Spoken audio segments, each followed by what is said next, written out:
Well, hello and welcome back to The Loop. Today we're talking about one of our best loved industries, leisure and hospitality. And today I'm joined by our head of leisure and hospitality, Saxon Moseley. So welcome, Saxon, to The Loop. Thank you. Nice to see you. So, Saxon, you used to be our head of technology industry, moved across to leisure and hospitality. Let me ask you a really open-ended question. If you set up your perfect bar or restaurant, what would it be? For me, I think a really underrepresented cuisine is Eastern European food. I think it's fantastic. I don't think anyone's really cracked it from a sort of nationwide brand perspective. I'd love to see a sort of street food concept, pierogi, sort of fried dumplings. I think that could be really successful. I'd call it Borscht Bar. Borscht Bar. Borscht Bar. I like it. Yeah, alliteration. I think it's good. BB. I like it, which is my initials. We could go into business together. I'd welcome you. Watch this space. Minority shareholder. So we're talking today about leisure and hospitality. Yeah. Been around for, hundreds of years. Changes through the times. We want to talk about how tech affects leisure and hospitality. So, what's going on at the moment in leisure and hospitality, Saxon? What are the challenges these businesses are facing? Yeah, so look, the sector's going through two really big challenges at the moment, coming from opposite ends. So on the one hand, you've got really subdued consumer confidence. People have gone through a lot of trauma and change since the pandemic, cost of living crisis, and it's put people on edge. They're changing their habits, not going out as much, more cautious with spending money, and of course that all trickles through into consumer-facing businesses, which are seeing subdued demand. So top line growth has become really difficult in the industry, and at the exact same time, a lot of the costs that go into hospitality businesses have increased. So we've had tax increases, we've had national minimum wage rises, energy costs, of course, went through the roof a few years ago. Food prices have increased since the war in Ukraine.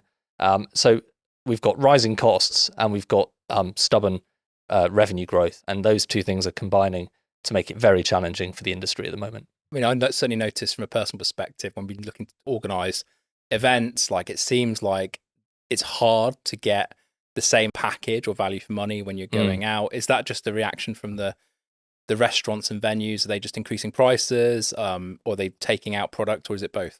What's happening out there? Yeah, I think a bit of both. Certainly, one of the first levers that operators pulled was to raise prices, and I think we've all felt that it costs more to go out now than it did maybe a year ago. You might see it at the pub with beers going up, becoming more expensive. They've just crossed the £5 threshold nationally. Londoners smirking at the idea of paying only £5 for a pint, but across the UK, these costs have continued to rise. So it feels more expensive to go out. And at the same time, we've had sort of changing menus, evolving offerings as well to try and reduce the cost pressures. So it does feel quite different now. So from a national perspective, price of a pint of beer is now over £5. And how long has it taken to get to that £5? Did it hover, or is it just crept over? I'm curious now. And it's really accelerated in the last few years because the main ingredients in beer are things that are primarily grown in places like Ukraine, all the barley, etc. So we have seen a big uplift in recent years. Yeah. And look, we're here to talk about like tech, and we've mentioned, let's call them short-term economic pressures there. Is there anything like underlying in the way that like society's evolving that's sort of changing the way people are moving through leisure and hospitality and where they're spending their money?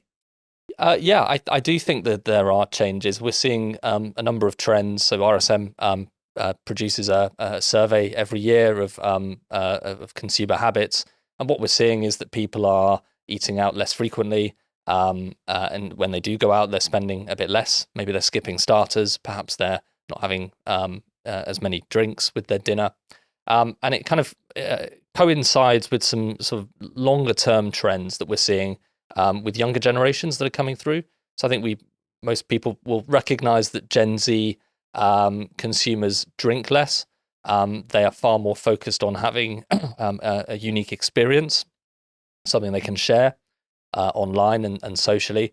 And so these trends are now trickling into the offerings that the hospitality businesses are putting out. Yeah, because I was looking at that survey. The bit that I thought was really interesting was when we looked at Gen Z, we said, okay, well, how many of you will go and visit a restaurant in the next 12 months and how many times? I said 18 times.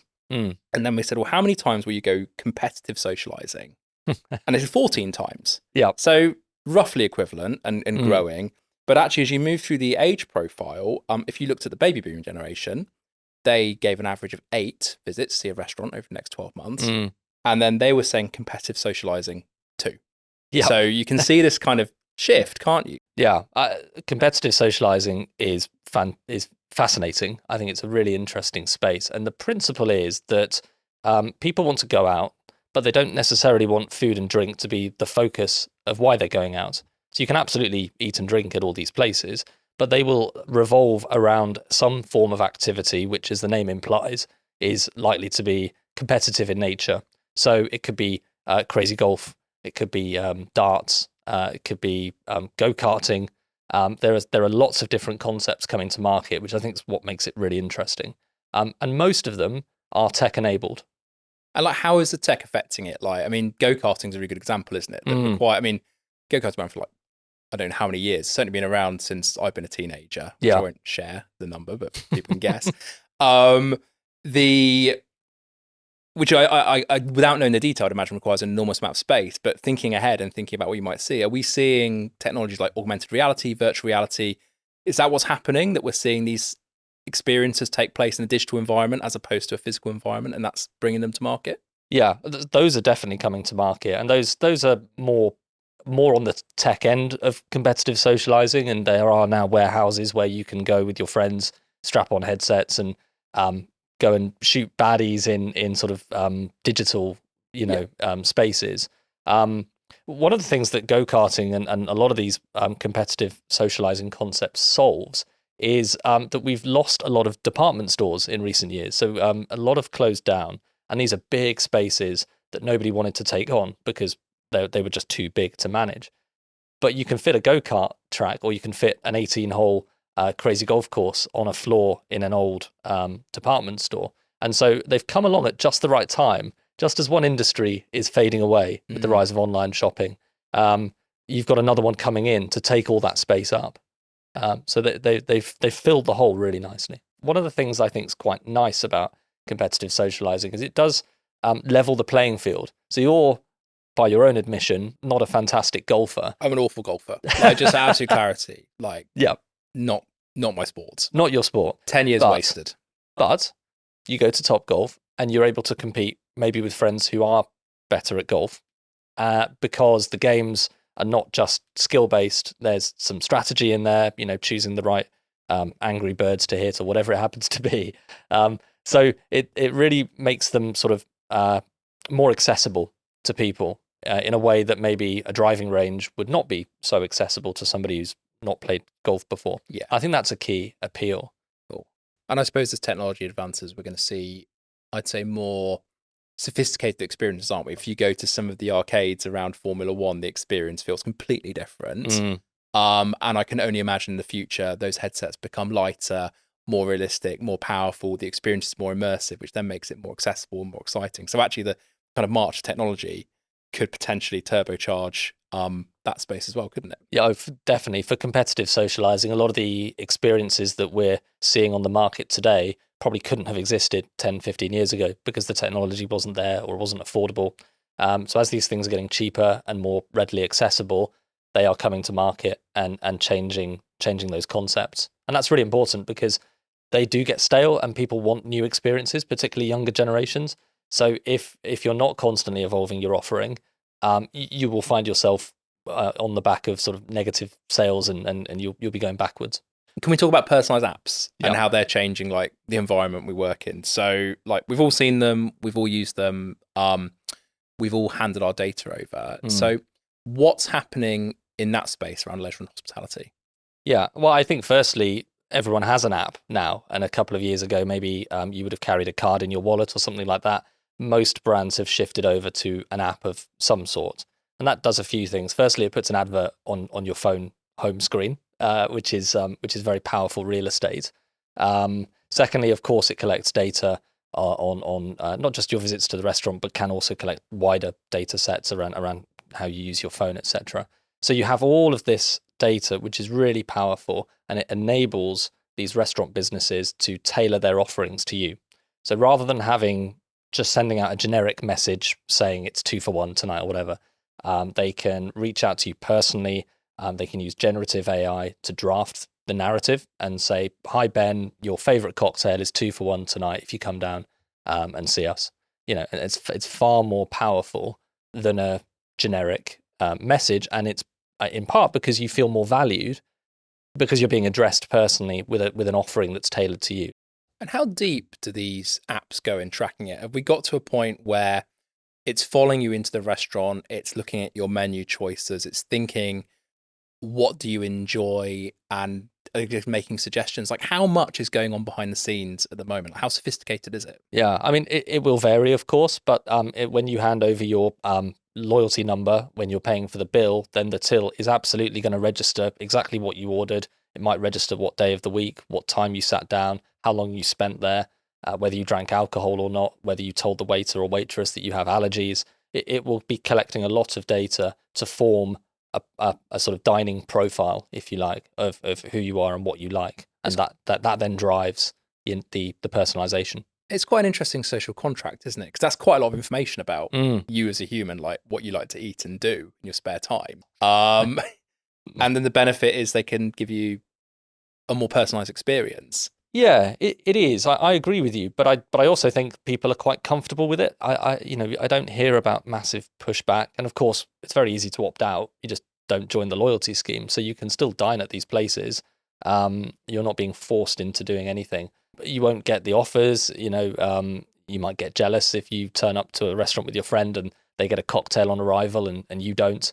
There's ways and means of maybe making you feel slightly like you're missing out. Yeah, bit of FOMO. Yeah. But no, absolutely. Restaurants will welcome anyone through the doors, whether they're part of a scheme or not. And are the hospitality industry, are they really embracing this? Are they really investing in looking at that data? Is that all happening behind the scenes at the moment? Yeah, I absolutely. And I think there's always been a degree of data collection, but the fact that we can now use sort of analytical tools and AI to really sift through the data and find these connections, you could never do that really outside of really high-end kind of hospitality. You could never do that on an individual basis. Yeah. It was hard enough if you have a restaurant business with 50 sites, let alone 50,000 customers. So there's just a scale to this data that was previously unsurmountable that AI can now help us sift through, automate, and then target with increasing precision. I think it's fascinating. And actually, we've touched on AI quite a lot, haven't we? Think about that, the sector. How's AI affecting what's going on behind the scenes in what you guys call back of house? Yeah, and this really gets to the nub of the cost issue in business at the moment. So we've talked about sort of improving getting customers through the door, but really there are a lot of solutions here to support businesses to become more efficient and to cut costs in their organizations. So one example is around rotas. So it's notoriously challenging to get the right people in the right place at the right time in the hospitality industry. I mean, you will know that a Saturday night is busier than a Tuesday night, but you might not be able to predict perfectly exactly when to have the right number of staff on shift. And you really want to match your payroll cost with your revenue earning, because there is no point having lots of people in a restaurant that's empty. And there's also no point having a really busy restaurant with not enough staff, because you just can't turn over the tables quick enough. So AI is being used now in a lot of restaurants to automate rotas. And you can feed it lots of data. You can feed it your own history. So how busy is your restaurant normally on certain days of the week? And it will pull in data from weather forecasts, knowledge of events going on in the local area, what your competitors are doing. And it can pull all of this data together, and it will tell you, okay, actually, there's a football game on half a mile away on Sunday, so we recommend you put an extra 3 people on the bar that day, because it'll be a busy one for drink. So we're seeing the technology being used to effectively make the restaurant more efficient. Yeah. Which in theory feeds into restaurant cost, doesn't it? So as a consumer, potentially better value for money, or more bang for your buck. Depends on how the restaurant chooses to deploy that extra capacity. Agreed. Yeah, or literally the difference between a business surviving and not surviving. Is that how close it is at the moment? Is it? Absolutely. Yeah, we've seen insolvencies grow in the hospitality industry over the last few years. it's been very challenging. The increase in national minimum wage and employers' national insurance added about 4 or 5% onto the payroll cost of most businesses, and payroll is the biggest cost of most hospitality businesses. So it's had a huge impact. These rotors, these AI rotors, have the potential to save 2-3% on your payroll cost by optimizing when people work. It's not about having fewer staff; it's about deploying them better in your business. So you can imagine facing a cost increase of that volume. The AI tool then becomes very interesting for a business leader perspective in terms of then bringing that cost back down again. And then this all costs money, though, doesn't it? So we're spending money to save money. How are restaurants finding potentially quite deep pockets to fund these AI tools? Yeah, it's a real challenge because restaurants don't typically sit on large cash reserves. I think it comes back to that value proposition. If you can spend whatever £100,000 on a tool today that will shave 2-3% off your wage bill, and that equates to 800-900 grand, then that's a very easy sell, and you will find a way of getting that. Some tools are being added into existing software. Most businesses will run a payroll software, they will have an HR software already, and those companies, clearly to remain competitive, are deploying their own AI tools into their existing products to stop people going elsewhere and going with alternative providers. So it's not always a cost increase, but for the more bespoke tools, the more interesting AI tools, I would say, some degree of personalization is important, and that is expensive. So it remains the case that you don't necessarily have to develop it in-house and buy developers, but you might be able to license something and then customize it. And that's the kind of shifting state we're seeing third-party developers to the sector enable this. Yeah, it's very popular. When you go to trade conferences now, easily half the floor is given over to tech at a hospitality conference. Yeah. Because it is so central to the proposition going forward. It's a good example of how the AI space is influencing other sectors and other industries, isn't it? Yeah, and that SaaS offering clearly very attractive to a smaller business that, as you say, will not necessarily have the cash at hand to deploy the AI and to pay for all that upfront cost, but maybe they could afford a subscription that they can see clear value from. What I do think we'll see over time is smaller operators will use off-the-shelf packages because they're cheaper and more flexible. And larger operators will really be able to dig deeper into their data with more bespoke solutions. One challenge for the industry at the moment is a lot of data is in silos. You have a payroll software, you have an HR function, you have your digital tills, you might have some statistics from your website, and all of these things are in different places, and they're all they don't talk to each other. For that, you need to be able to have somebody come into the business and find a way to bring those data sets together, and then you can do some really interesting and powerful things. But they may be the preserve of the larger operators that can afford to make that investment upfront. Yeah, it's the engine room, isn't it? The data and cleaning up and coding that data and getting it also to talk to each other. Yeah, that's the thing to unlock, and that's where some of the value is too. And getting those two things talking to each other is more valuable to in isolation. Yeah. I don't think leisure and hospitality is alone in that as a challenge. No, but I can see it being an issue. But there's massive upside. Like I saw a report, it said like automated inventory tracking, 20% decrease in food waste. Yeah, with a knock on of 50% decrease in inventory costs. So there's a clear upside benefit to using this technology to make the business more efficient, which isn't all about necessarily making more money. You're saying actually it could be about keeping restaurants in business through quite a difficult economic period. Yeah, absolutely. Well, and also, that's a great example of doing good. Using less food is good for the environment. It's really important. Another thing that millennials and Gen Z find important in their restaurants is sustainability. That people don't want to see bags and bags of unused food, in refuse sacks out the back. It's a really important topic. So that's another example of AI having sort of unintended positive consequences in the restaurant industry. And are we seeing leisure and hospitality businesses like restaurants using tech to kind of track food miles and make sure that what they're bringing in, are we seeing that in play at the moment? Yeah. Oh, yeah, absolutely. Yeah, with QR codes and RFID tags, it's possible now to trace your steak from farm to fork, and you can tell that story. Okay. It's really important. I mean, that was one of the examples cited on blockchain technology, the idea that you can track beef. And I suppose then give comfort to someone going into the restaurant that when they want to understand where the catch of the day came from, it's not just down to the chef choosing, oh, came off the boat this morning. Yeah. They know that it's come from, the right place and within the day, I suppose. Yeah. Question.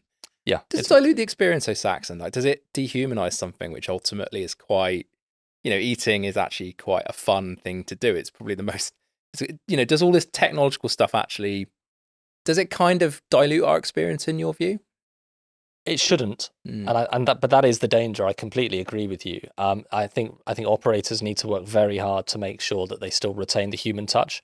If you replace people with tablets and tech and things like that, I do think it can damage the experience. It has to put people at the heart. That's what makes hospitality special. It should be about augmenting and improving what people can do rather than replacing them. What else is going on behind the scenes, like from a technology perspective? Are L&H businesses kind of overhauling their systems? Are they patching them as they go along? Like, what's happening around investing in their own infrastructure? Yeah, and so interestingly, newer brands tend to be at the forefront of adopting these tools because they don't have the legacy infrastructure that they have to kind of overhaul to get started. So we've heard from some new operators in the UK that are really digital first. They've got HR chatbots to deal with staff queries and holiday requests and things like that. For some of the quick serve concepts that are doing fried food, the AI system will now tell you when to start frying more chicken. So it uses all the same data that tells you when you need more staff, and it then uses that to tell you when to cook more food ready for what the system thinks is going to be a rush of people coming in through the door at a certain time. So there's all this kind of automation possible in the background with the aim of driving efficiency and therefore reducing cost. So there's quite a lot going on. Huge amount behind the scenes. Yeah. People don't see a lot of this stuff, Yeah. And quite rightly as well. You mentioned at the outset, people have been eating out for hundreds of years, and I bet if you went back 150, 200 years, you would probably have a very similar experience front of house, but back of house is just completely different, And so a lot of this innovation is not known by people, but is there to kind of keep making going out possible when some things which are out of your control, like food costs or national minimum wage, those things you can't change. So it's about constantly innovating in areas where you can make improvements. Final question, actually. We talked about the future a little bit, but actually, like looking out 10 years, like how's this all going to look in a decade? Like, what sorts of things do you think will be more common in your space? I think that's a really good question because we don't know. And if I did know, maybe it's going to be Borscht Bar. But if it's not, then I think it's going to be more about the evolution of some of the trends that we're already seeing. In the same way that actually restaurants have only ever evolved. The dining experience isn't fundamentally different. It's just changed incrementally over time. So more use of AI, more innovation in terms of menu development. One area that I think is really interesting is analysis of feedback. Big restaurant groups get thousands of reviews every week, and there's now tools that will allow you to review at a really granular level the feedback that people are leaving you, right down to the dish, right down to one specific aspect of the dish. How many chips are there on the plate? Was there too much lettuce in my burger? Whatever it was.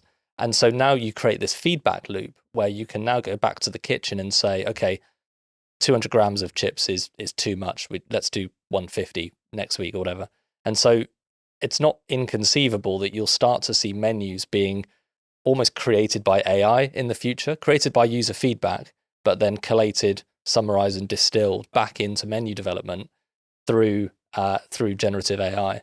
So we're going to see more and more, I think, change coming through on menus as we get that more granular feedback. We never knew before, but now we know.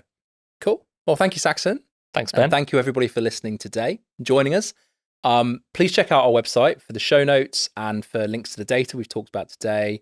And please subscribe and follow, and watch out for more episodes of The Loop from RSM.